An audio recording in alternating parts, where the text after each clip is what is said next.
रसूलुहुन नबियुल अमीनुल करीम व नहनु अला ज़ालिका लमिनश शाहिदीन वश्शाकिरीन वल्हम्दुलिल्लाहि रब्बिल आलमीन। बिरादरान मिल्लत इस्लामिया, खुतबा मसनूना के बाद मैंने जिस आयत करीमा की तिलावत करने का शर्फ हासिल किया, आइए उसके मुताल्लिक कुछ लबगुशाई करूं। हम और आप मिलकर आका नामदार, मदीने के ताजदार, उम्मत के गमख्वार, शाहों के ताज, आकाओं के आका, हम गुलामों के मुहसिन, यतीमों के सहारा, बेआसरों के आसरा, बेखानमाओं के मावा, गरीबों के मुहिब, मिस्किनों के साथी, मसावात के हामी, सिद्क का मंबा, सब्र का मादन, खाकसारी का नमूना, अव्वलीन इंसान, महबूब ज़िशान, मोमिन का ईमान, सुबह कायनात के शम्सुद्दुहा, शाम कायनात के बदरुद्दुजा, मोहम्मद अरबी रूह फिदा सल्लल्लाहु तआला अलैहि वसल्लम की बारगाह में जिस तरह से मैं पढ़ाता हूँ, मेरे साथ मिलकर पढ़िए। अस्सलातु वस्सलामु अलैका या रसूलल्लाह, अस्सलातु वस्सलामु अलैका या हबीबल्लाह, अस्सलातु वस्सलामु अलैका या नबिय्यल्लाह सल्लल्लाहु तआला अलैहि वसल्लम। ब्रदरान मिल्लत इस्लामिया, गुज़िश्ता हफ्ते हमने अल्लाह पर भरोसा, अल्लाह पर यकीन, इसके मुताल्लिक समाअत किया। आज फिर उसी मौजू को कंटिन्यू करते हुए मैं कुछ बातें आपके गोशे गुजार करूंगा। अल्लाह रब्बुल इज्जत का फरमान अलीशान, फ़इन अज़मता फ़तवक्कल अलल्लाह, जब तुम किसी बात का इरादा करो तो अल्लाह पर भरोसा करो। इन्नल्लाहा युहिब्बुल मुतवक्किलीन, कि बेशक अल्लाह भरोसा करने वाले को पसंद फरमाता है। जब भी हमें और आपको चाहिए कि किसी काम का इरादा करें तो अल्लाह पर मुकम्मल यकीन होना चाहिए, अल्लाह पर मुकम्मल भरोसा होना चाहिए। और ये भरोसा जितना मजबूत और मुस्तहकम होगा, अल्लाह तबारक व तआला की मदद उतनी ज्यादा हासिल होगी। ये यकीन, ये एतिकाद, ये भरोसा, ये हमारा दिन ब दिन कमजोर से कमजोर तर होते जा रहा है। और कौम का हाल तो यहाँ तक पहुँच गया है कि अल्लाह की जात पर जो भरोसा होना चाहिए वो तो नहीं है, लेकिन दुनियादारों की बातों पर बड़ा भरोसा है, लोगों के बातों पर बड़ा भरोसा है। और ऐसे सिफली बाबा, ऐसे आमिल जो ना तो नमाज पढ़ते हैं, ना शरीयत की पाबंदी करते हैं, ना रोजा रखते हैं, और ना ही किसी तरीके से वो आमिल होते हैं, बस कुछ जादू सीख गए होते हैं, कुछ नजरबंदी उनके पास होती है, और फिर हमारी कौम उनके पीछे पड़ जाती है और उन पर हजारों रुपया खर्चा करती है। और फिर बाद में पता ये चलता है, मालूम ये होता है कि काम तो कुछ हुआ ही नहीं, वो काम तो ऐसे के वैसा ही है, और पैसे भी चले गए और कुछ हाथ भी ना लगा। वजह क्या? क्योंकि हमने अल्लाह की जात पर भरोसा नहीं किया। हाँ, अगर कोई इंसान, कोई आलिम बाअमल, मुत्तकी, परहेजगार, कुरान और हदीस की रोशनी में अगर कोई इलाज करता है तो उसके पास अब इलाज के लिए जा सकते हो। कुछ लोग ये कहते हैं कि तावीज ये सब शिर्क है, ये वनुनज़्ज़िलु मिनल कुरआनी मा हुवा शिफ़ाउ व रहमतुल लिल मुमिनीन, जबकि साफ आयत वाज़ेह तौर पर मौजूद है कि हमने कुरान को नाजिल फरमाया जो मोमिनीन के लिए शिफा है। जब अल्लाह तबारक व तआला ने फरमाया मोमिनीन के लिए शिफा है, अभी गुज़िश्ता हफ्ते ही किसी ने मैसेज किया कि किसी ने उससे ऐसा कहा है कि ये आयत करीमा पढ़ने से ताल्लुक रखती है कि कुरान पढ़ोगे जैसे शिफा, अल्लाह तबारक व तआला ने शहद के लिए भी कहा है कि शहद में शिफा है। कुरान अज़ीम के अंदर आयत मौजूद है कि शहद में तुम्हारे लिए शिफा रखी, तो कहता कि शहद खाओगे तब तुम्हें शिफा मिलेगी, इसी तरह कुरान पढ़ोगे जब तुम्हें शिफा मिलेगी। ब्रदरान मिल्लत इस्लामिया, इस आयत को उन्होंने मुक़य्यद कर लिया, जबकि आयत मुतलक थी। आयत के अंदर कोई कैद नहीं है, तुम अपनी मर्जी से मुक़य्यद कर रहे हो कि पढ़ने पर ही शिफा मिलेगी। अगर है तो किसी मुफस्सिर ने ऐसी तफसीर की तो बताओ, किसी मुफस्सिर की एक तफसीर भी ऐसी कि उसमें ये कहा है कि पढ़ने पर ही शिफा मिलेगी। अरे कुरान तो वो किताब है जिसे देखने पर भी सवाब मिलता है, जिसे पढ़ने पर भी सवाब मिलता है और जिसे छूने पर भी सवाब मिलता है।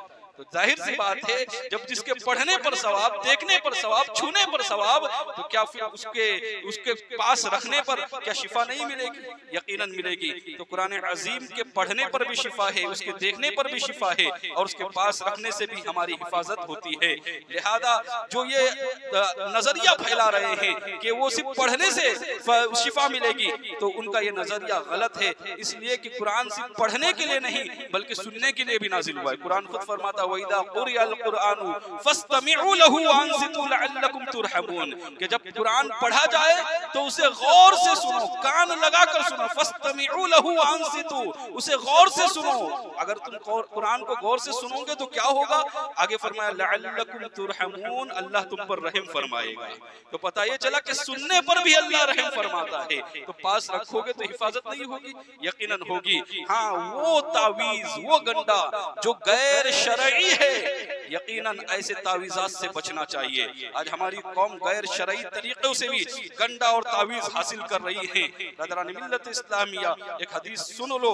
मेरे आका अलैहिस्सलातु वस्सलाम ने इरशाद फरमाया कि मेरे सामने गुज़िश्ता उम्मत को पेश किया गया, तमाम उम्मतियों को पेश किया गया। जितने अंबिया इकराम मबूस हुए, सारे के सारे उन लोगों की जितनी उम्मती हैं, सबको मेरे सामने पेश किया गया। मेरे आका अलैहिस्सलातु वस्सलाम की नजरों का कमाल है। हम उनको नहीं देख सकते जो गुज़िश्ता माजी में क्या बात हो गई, लेकिन अल्लाह के रसूल सल्लल्लाहु अलैहि वसल्लम उन्हें भी देख सकते हैं। लिहाजा मेरे आका फरमाते हैं कि मेरे सामने सारी उम्मतियों को सारे उम्मतों को पेश किया गया और मैंने देखा कि कोई नबी अपनी उम्मतियों के साथ है, कोई नबी 10 लोगों के साथ है, कोई तन्हा है, कोई बड़ी तादाद में है, फिर एक बहुत बड़ी तादाद नजर आई। तो मैंने हजरत जिब्राइल से पूछा, ए जिब्राइल ये बताओ क्या ये मेरी उम्मत है? तो अल्लाह के रसूल सल्लल्लाहु अलैहि वसल्लम फरमाते हैं, जिब्राइल ने कहा कि या रसूल अल्लाह सल्लल्लाहु अलैहि वसल्लम ये आपकी उम्मत नहीं है। फिर मुझे एक तरफ इशारा करके बताया कि वो देखो बहुत बड़ी तादाद में लोग मौजूद थे। कहा हुजूर वो देखिए वो आपकी उम्मत है। आगे फरमाया कि हाउलाई उम्मतुका, हदीस के अल्फाज हैं हाउलाई उम्मतुका, ये आपकी उम्मत है। वह हाउलाई सबऊना अल्फन कुद्दामहुम, और इनमें जो 70,000 आगे है ना, पहले जो शुरुआत के 70,000 जो है ना, इनका मामला ये है कि ला हिसाबा अलैहिम वला अज़ाबा, ये लोग क़यामत के दिन अल्लाह की बारगाह में ऐसे पेश होंगे कि ना इनसे हिसाब लिया जाएगा ना इन पर अज़ाब होगा। 70,000 अफराद ऐसे थे। अल्लाह के रसूल सल्लल्लाहु अलैहि वसल्लम ने फरमाया कुल्तु लिमा, मैंने पूछा कि उनकी क्या खासियत होगी, उनके साथ जो ये मामला होगा क्या ना उनके साथ हिसाब वाला मामला होगा, ना किताब वाला मामला होगा, ना अजाब होगा, उनको सीधा जन्नत में भेज दिया जाएगा?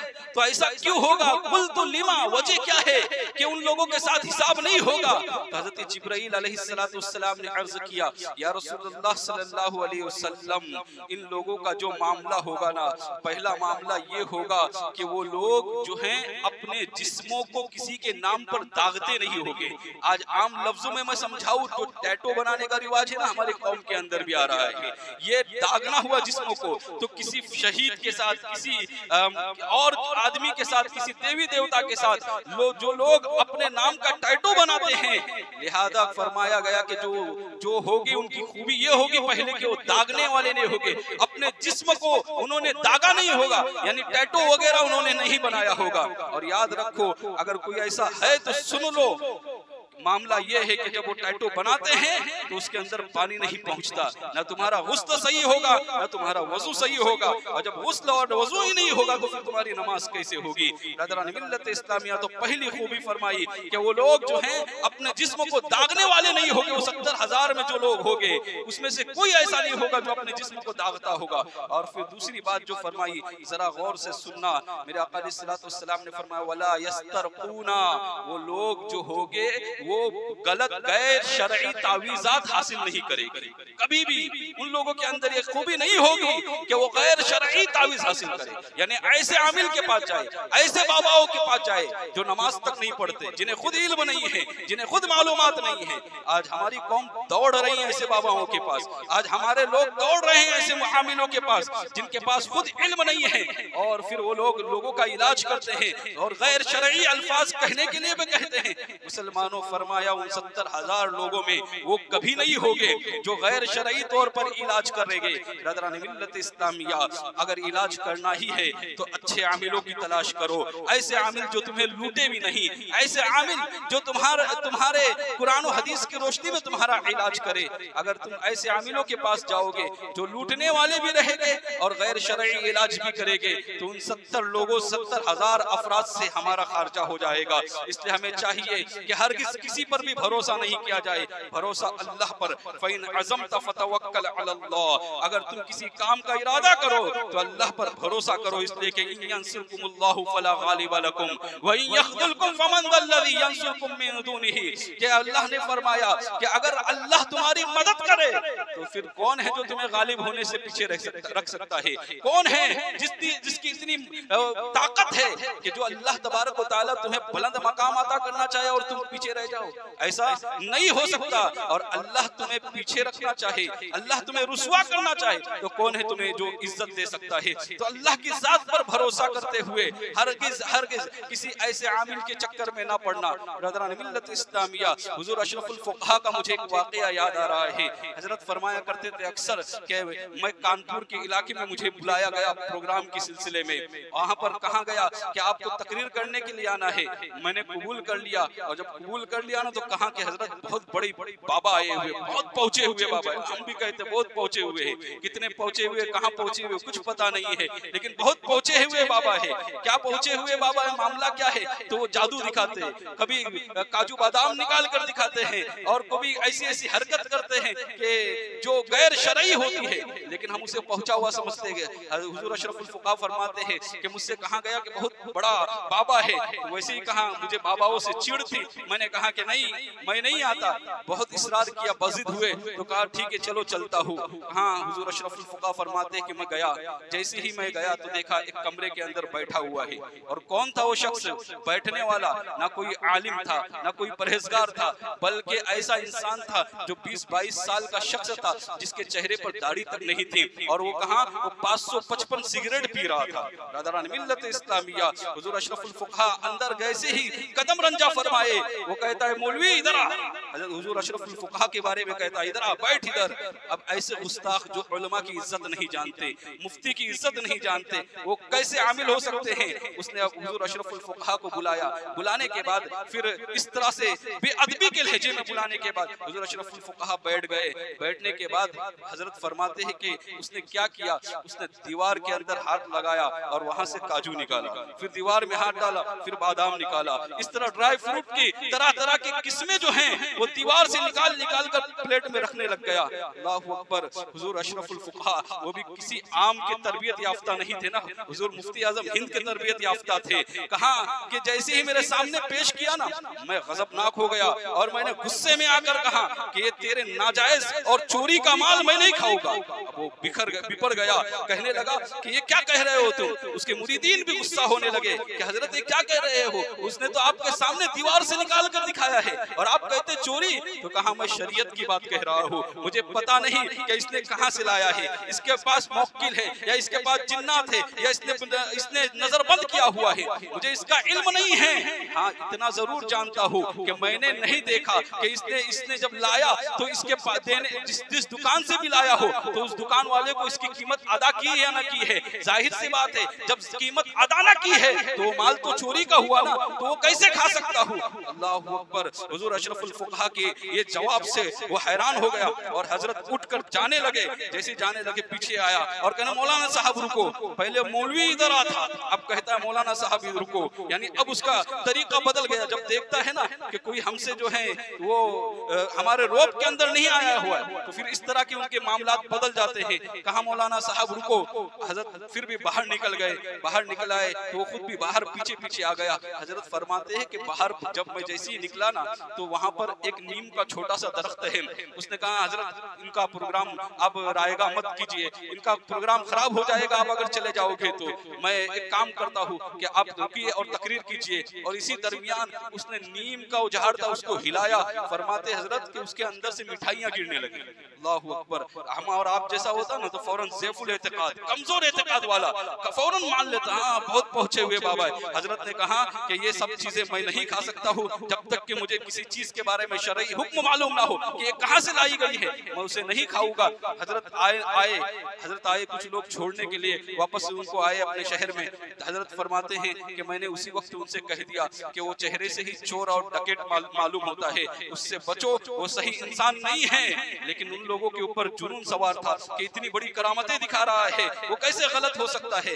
बहरहाल हजरत फरमाते हैं 3 दिन गुजरे थे कि वही लोग भागते हुए मेरे पास आए। हजरत कहने लगे हजरत आपने सही कहा था, हमारा 3 किलो सोना लेकर भाग गया। कहा क्या वाकया हुआ? वाकया ये हुआ कि उसने जब अपने जादूगिरी दिखाया, नजरबंदी के सारे अमल बताया, उसके बाद उसने मामला ये किया कि सारे लोगों को कहा कि जिसके पास जितना सोना है मेरे पास जमा करो, कल सुबह तुम्हारे लिए वो सोना डबल करके दे दूंगा। अब डबल करने की किसको ख्वाहिश नहीं होती, हर कोई चाहता है। हम मेहनत नहीं करना चाहते, हम ऐसी कंपनियों में पैसे इन्वेस्ट करना चाहते हैं जहां पर हमें बगैर मेहनत के पैसे मिले और फिर वो कंपनी लेकर भाग जाती है पैसे। ये हमारी कौम के साथ हो रहा है। अब देखो कितने ऐसे करंट में ऐसे हालात वाकयात हुए हैं, हमारे मुसलमानों के एक रुपये को लोगों ने जमा किया हुआ था और कंपनियां सारी लेके भाग गई। ये हाल है हमारा। हम क्योंकि मेहनत नहीं करना चाहते। मेहनत करो, असबाब को जरिया बनाओ और फिर अल्लाह पर भरोसा करो तो अल्लाह वहां से रिस्क देगा जहां पर तुम्हारा गुमान भी ना जाता हो। लेकिन शर्त है कि मेहनत करना होगी। बगैर मेहनत के अगर आप सोचोगे ये कंपनी वो कंपनी में पैसे इन्वेस्ट करेंगे ना, और ये भी नहीं सोचते कि जायज है नाजायज है, वो कंपनी सूदी कारोबार करती है या क्या करती है। और अल्लाह अकबर, एक बहुत बड़ा अलमिया हमारे इलाके के अंदर मैं सुनता हूँ यहाँ तक पहुँच गया है कि जंगली रमी और क्या पता नहीं कौन कौन से ऐप आए हैं जिस पर जुआ खेला जा रहा है। मुसलमानों अपने बच्चों को इन तमाम चीजों से बचाओ। आपने बच्चों को मोबाइल दिया है तो हरगिज ड्रीम 11 पर उनको जाने ना दो, जंगली रमी में उसको जाने ना दो।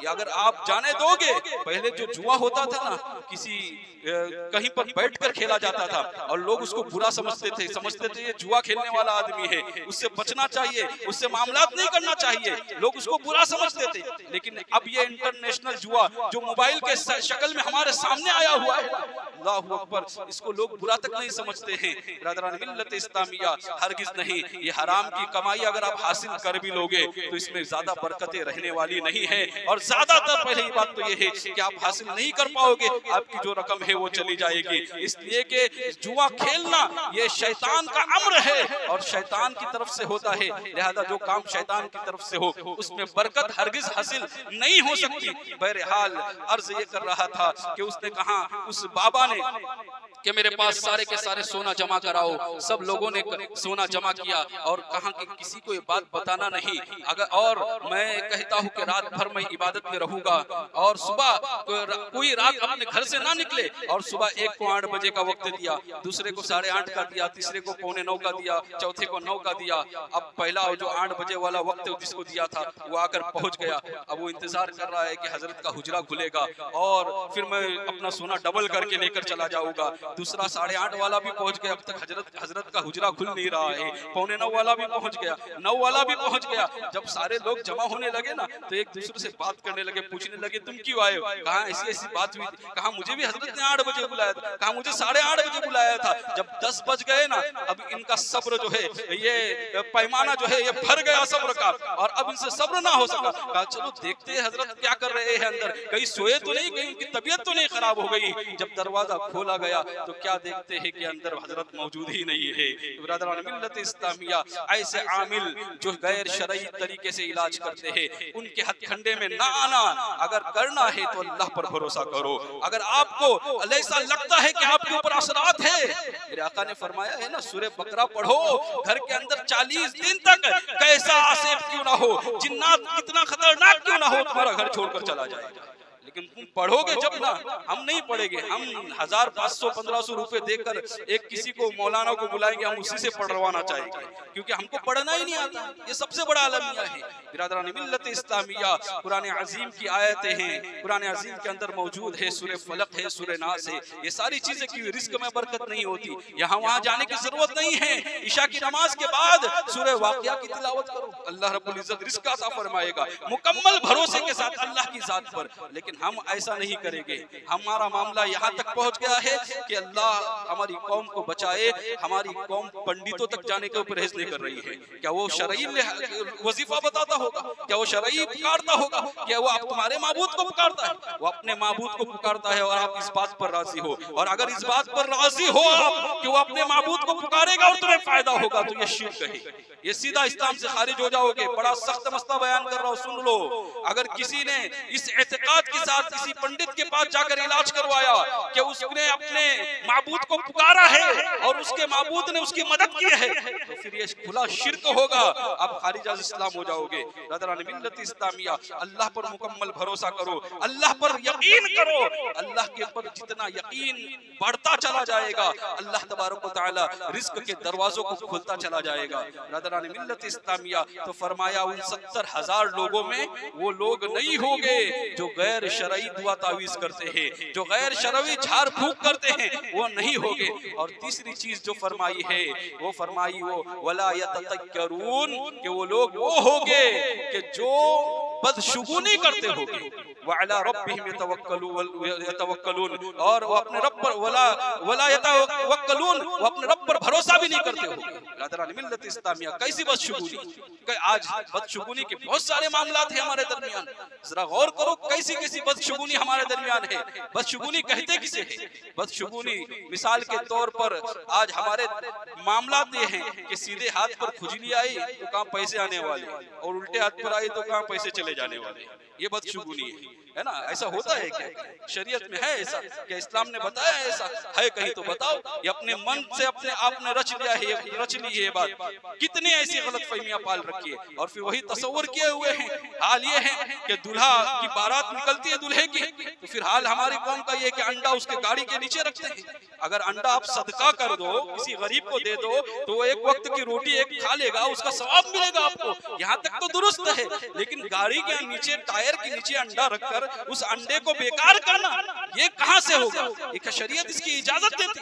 इसे कहते हैं बदशुगुनी, इसे कहते हैं बदफाली। ये गैर बदशुगुनी लेना ये हराम और नाजायज है। मेरे आका अलैहि सलाम ने फरमाया इस्लाम में बदशुगुनी नहीं है। अगर शुगुन लेना है तो अच्छा शुगुन लिया करो, अच्छे ख्यालात लाया करो, अच्छी चीजों को कबूल कर लिया करो कि अल्लाह की तरफ से हो रहा है। बिरादरान मिल्लत इस्लामिया, ऐसे ऐसे रिवाज है। अगर किसी काली बिल्ली ने हमारा रास्ता काट दिया, आगे से चली गई, सफर वापस हो गया, बोले नहीं अब सफर पूरा नहीं होने वाला है, काम पूरा नहीं होगा, मेरा काम बेकार होगा, हम वापस आ जाते, सफर नहीं करते। बिरादरान मिल्लत इस्लामिया ऐसे कहते बदशुगुनी। और हाल ये कि अगर हमारे माले पर बिल्ली रो रही है, चिल्ला रही, कभी कभी होता है कुछ तो मुसीबत आने वाली है, पहले ही से इरादा कर लिया हमने, कोई मुसीबत आने वाली, कोई आफत आने वाली है।